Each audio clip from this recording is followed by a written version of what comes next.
Here we're asked to sketch some central angles. We have part A, the angle pi over 4, and part B, the central angle pi over 6. And we'll start with part A, pi over 4. I just like to see what it looks like in degrees, so I'm going to convert it to degrees. I understand degrees better, and I shouldn't really have to do this, but it helps me get a good picture of what's going on. 45 degrees, yeah, okay, that's like half of 90 degrees, so I can draw that easily. Here's my 45-degree terminal side here, and that is pi over 4 radians.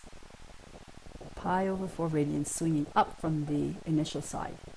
Part B, we're going to sketch pi over 6 angle. Well, let's see what that looks like in degrees. Multiplied by 180 degrees over pi, we get 30 degrees. Okay, so 30 degrees will be smaller than 45 degrees. I'm trying to make this one a little smaller than the one I just drew. It doesn't look like I did a very good job, but imagine that that's actually smaller. Swinging up from the initial side to the terminal side, that's pi over 6, or 30 degrees, pi over 6 radians.